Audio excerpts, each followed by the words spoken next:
మెట్టుపల్లి మండలం వెల్లుల్ల గ్రామంలో యువతరానికి ఆదర్శవంతమైన నాయకుడు స్వామి వివేకానంద జయంతి సందర్భంగా వారికి విగ్రహానికి పూలమాలలు వేసి ఘనంగా నివాళులర్పించారు.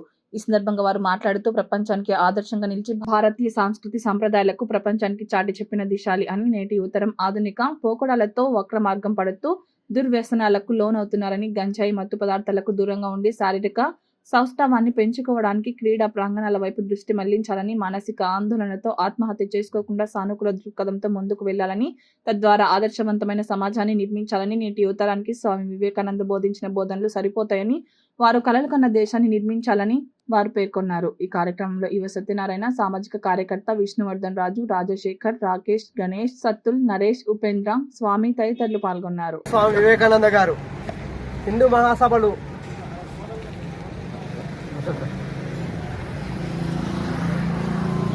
అమెరికాలో ఇంతకుముందు మా సోదరుడు చెప్పినట్టు అమెరికాలో ఉన్నటువంటి షికాగో సదస్సులో వారు ప్రసంగిస్తూ భారతదేశం నుంచి ప్రాతినిధ్యం వహిస్తున్నటువంటి మామూలు ఒక పీఠాధిపతి ఒక సన్యాసులు వచ్చిండేదని వారు ఎగతాళి చేస్తున్న సమయంలో my dear American brothers of sisters of America అని వారు మాట్లాడిన ఒక్కటే ఒక్క మాటకు దిక్కులు పిక్కటేళ్ళ కరతాళ ధ్వనులతో ఆ సభా ప్రాంగణం మారుమోగింది.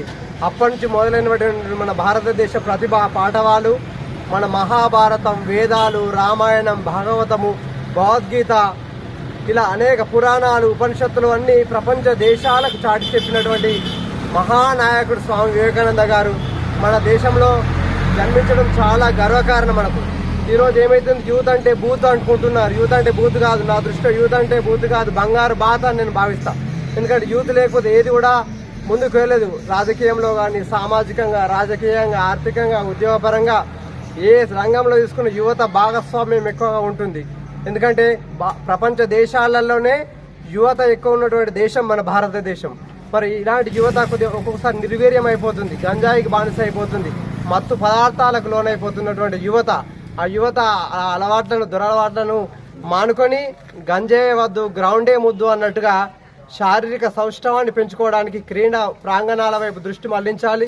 అదేవిధంగా మానసిక ఆందోళన చెంది చాలా చిన్న చిన్న కారణాలకు యువత కూడా ఆత్మహత్యలకు పాల్పడుతుంది. అలాంటి ఆత్మహత్యలకు పాల్పడకుండా మానసిక ధైర్యాన్ని పెంపొందించుకోవాలి. స్వామి వివేకానంద గారు కళలు కన్నటువంటి కళలు మనం నిజం చేయాలి. ఉక్కు సంఖ్యలు, ఇనుప కండరాలు అని వారు చెప్పినట్టు మనం అంతే వజ్ర సంకల్పమైన దేహాన్ని మనం అలవర్చుకోవాలి. అంతే అందరూ యువత అందరూ గ్రామాభివృద్ధి వైపు ప్రయాణం చేయాలి. గ్రామంతో పాటుగా మండలాలు, జిల్లాలు, రాష్ట్రాలు, దేశాలు, ఇలా భారతదేశం అంటేనే విశ్వగురు స్థానంలో ఉన్నటువంటి వివేకానంద గారి కళలను నిజం చేద్దాం.